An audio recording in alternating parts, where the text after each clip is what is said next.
Ce dimanche 7 juillet avait lieu le deuxième tour des élections législatives en France. Les sondages annonçaient une nette victoire du Rassemblement national, le parti d'extrême droite français. Que s'est-il finalement passé? Bienvenue dans ce nouvel épisode de Learn French with News. Aujourd'hui, nous allons parler des élections législatives en France. J'avais déjà fait un épisode sur la dissolution de l'Assemblée nationale. Je vous remets d'ailleurs la vidéo juste au-dessus. Et aujourd'hui, nous allons parler de la suite logique, les résultats de ces élections législatives et de ce qui pourrait se passer ensuite en France. N'oubliez pas que vous pouvez télécharger gratuitement la fiche qui reprend tout le vocabulaire de cette vidéo en cliquant sur le lien dans la description. Les élections législatives en France se passent en 2 tours. Les Français votent 2 fois. Je vous explique d'ailleurs un peu plus tard dans la vidéo le mode de fonctionnement de ces élections. Le premier tour avait lieu le 30 juin 2024. Je vous rappelle également qu'il s'agissait d'élections législatives anticipées après qu'Emmanuel Macron ait dissous l'Assemblée. Au vu des résultats du premier tour, les estimations, donc sur le résultat final de ces élections, donnaient le Rassemblement national comme grand gagnant. Donc il y avait eu des projections sur le second tour. Selon ces estimations, le parti dirigé par Jordan Bardella et par Marine Le Pen aurait dû obtenir entre 260 et 310 sièges. Donc entre 260 et 310 députés à l'Assemblée nationale. Beaucoup de monde se demandait donc si le Rassemblement national, le RN, comme on l'appelle en France, allait obtenir la majorité absolue et si la France allait avoir un futur gouvernement composé des membres de ce parti. La majorité absolue est égale à la moitié des sièges plus 1. En France, la majorité absolue est égale à 289 députés ou 289 sièges. Finalement, le parti d'extrême droite n'a pas du tout obtenu la majorité absolue, il en est bien loin, et il n'obtient même pas la majorité relative. La majorité relative, c'est quand on a le plus grand nombre de députés au Parlement, donc on est le premier groupe. Donc ils ne sont pas non plus le premier groupe à l'Assemblée nationale. Vous pouvez le voir à l'écran, les résultats définitifs donnent une petite victoire au Nouveau Front populaire. Le Nouveau Front populaire, c'est une coalition qui reprend la plupart des grands partis de gauche. Donc le Parti socialiste, les écologistes, la France insoumise ou encore le Parti communiste français. Cette coalition a obtenu 180 sièges. Donc ils ont la majorité relative, justement. En deuxième position, on retrouve le camp présidentiel, donc le parti du président de la République et ses alliés qui ont obtenu 158 sièges. Et en troisième position, on retrouve le Rassemblement national et ses alliés également qui ont obtenu 143 sièges. Vous l'avez bien compris, en réalité, personne n'a vraiment gagné ces élections. Globalement, l'Assemblée nationale se divise en un tiers, un tiers, un tiers. Comme je vous le disais avant, ce qui a surpris, c'est le décalage entre le premier tour et les sondages et les résultats réels du parti d'extrême droite, donc du RN. Il y a d'ailleurs un paradoxe assez intéressant, car en réalité, c'est le Rassemblement national qui a obtenu le plus de voix, le plus de votes d'électeurs. Il en a obtenu 10 millions. En termes de pourcentage, cela représente 37%, mais en termes de sièges, seulement 25%. En comparaison, la coalition qui regroupe tous les partis de gauche, donc le Nouveau Front populaire, a eu 6 millions d'électeurs, mais pourtant a obtenu le plus grand nombre de sièges. Donc moins de voix, mais plus de députés. Cela s'explique par le mode de fonctionnement des élections en France et également par les coalitions qui ont pu se former. Au final, c'est le nombre de députés gagnants par circonscription qui va compter et pas le nombre de voix globales sur tout le pays. Je vais maintenant vous parler un peu plus du mode de fonctionnement des élections législatives en France et je vais également vous donner plus de détails sur le déroulement de ces élections anticipées de 2024. Car elles ont quelques particularités. En France, les députés sont élus au suffrage universel direct. Donc c'est le peuple qui vote directement. Je vous le disais plus tôt, le scrutin se passe en 2 tours. Pour passer au second tour, les candidats doivent obtenir au minimum 12,5% des voix dans leur circonscription.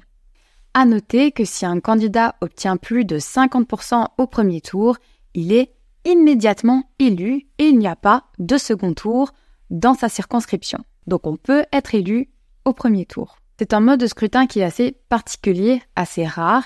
Il n'est pas appliqué dans beaucoup de pays pour les élections législatives. Comme vous pouvez le voir sur cette carte des différents modes de scrutin en Europe, en général, on est plus sur des élections à la proportionnelle. Donc je vous le disais, c'est en 2 tours et au deuxième tour, on se retrouve généralement avec 2 ou 3 candidats. Dans le cadre de ce scrutin, dans certaines circonscriptions, on est même monté jusqu'à 4 candidats, ce qui est assez rare. Quelque chose d'assez particulier s'est produit dans le cadre de ces élections. L'objectif principal des candidats de la gauche et des candidats du camp présidentiel était de faire barrage, de faire bloc contre le Rassemblement national. Concrètement, qu'est-ce que ça veut dire faire barrage à l'extrême droite? Donc comment est-ce qu'ils ont mis des choses en place pour éviter que des candidats du Rassemblement national ne soient élus? Eh bien, c'est très simple. Par exemple, dans une circonscription où au deuxième tour, il y avait un candidat du Rassemblement national, un candidat de la gauche et un candidat du camp d'Emmanuel Macron, soit le candidat de la gauche, soit le candidat du camp d'Emmanuel Macron se désistait pour laisser plus de chance à l'autre candidat de l'emporter face à l'extrême droite. Donc cela veut dire que, par exemple, au premier tour, un candidat d'extrême droite pouvait être premier dans sa circonscription, donc il aurait normalement dû gagner au second tour, mais grâce au désistement et à un report de voix qui a donné plus de force à l'autre candidat, eh bien, le candidat du Rassemblement national pouvait perdre alors qu'il était favori. Cette consigne de laisser sa place au candidat qui avait le plus de chances de l'emporter face à l'extrême droite a été appliquée quasiment dans l'ensemble des circonscriptions, à part quelques exceptions. Donc c'est bien pour cela que le Rassemblement national a le plus grand nombre de voix, mais pas le plus grand nombre de sièges. C'est grâce à ces coalitions et à ces ententes entre les autres partis. Très rapidement, comme après chaque élection, les différents partis ont réagi. Comme souvent dans le cadre des élections législatives, tous les partis disent qu'ils ont gagné au moins sur un point. Le nouveau Front populaire, donc la coalition qui a obtenu le plus de sièges, évidemment, dit qu'elle a gagné, comme elle a le plus grand nombre de députés. Cette coalition demande à Emmanuel Macron de nommer un Premier ministre de gauche qui formerait un gouvernement de gauche et qui pourrait faire appliquer le programme du nouveau Front populaire. Le camp présidentiel, lui aussi, estime avoir un peu gagné, en tout cas face aux sondages, car les sondages estimaient qu'ils auraient à peine 50 sièges. En réalité, ils ont fait 3 fois plus. Il faut tout de même souligner qu'ils ont perdu un tiers de leurs sièges par rapport aux précédentes élections en 2022. Pour le Rassemblement national, il s'agit également d'une victoire, en tout cas selon eux, puisqu'ils ont obtenu le plus grand nombre de votes, et également que leur nombre de sièges ne fait qu'augmenter à chaque élection. En 2021, ils étaient 6 députés, en 2022, 88, et en 2024, ils seront 143. Donc je vous le disais, en réalité, personne n'a vraiment gagné. On le voit sur le schéma que je vous affiche à l'écran, on est plutôt sur un tiers, un tiers, un tiers. Qu'est-ce que cela veut dire? Sur le papier, eh bien que la France est potentiellement ingouvernable. En effet, il peut paraître impossible de constituer un gouvernement dans ces conditions. Quand le président nomme le Premier ministre de son choix, donc celui-ci va former son gouvernement, et généralement, il y a un vote de confiance qui est fait à l'Assemblée. Donc les députés doivent valider, entre guillemets, le gouvernement. Ce n'est pas obligatoire, mais en général, c'est ce qui se fait. On se doute bien qu'ici, ce serait très compliqué d'avoir l'aval d'une majorité de députés. Les partis politiques vont devoir faire des alliances, des coalitions, des compromis pour s'entendre, et ça, ce n'est pas quelque chose d'habituel en France. Pour le camp présidentiel, comme pour d'ailleurs les autres groupes à l'Assemblée nationale, il va être très compliqué d'obtenir une majorité absolue sur les différents votes. Surtout que des conflits commencent déjà à naître, notamment sur le nom du potentiel futur Premier ministre. Donc je vous le disais, le nouveau Front populaire, c'est une coalition de différents partis de gauche. Et donc à l'intérieur de ce Front populaire, le parti qui a obtenu le plus de voix, c'est la France insoumise. La France insoumise, elle est représentée par une personne qui s'appelle Jean-Luc Mélenchon.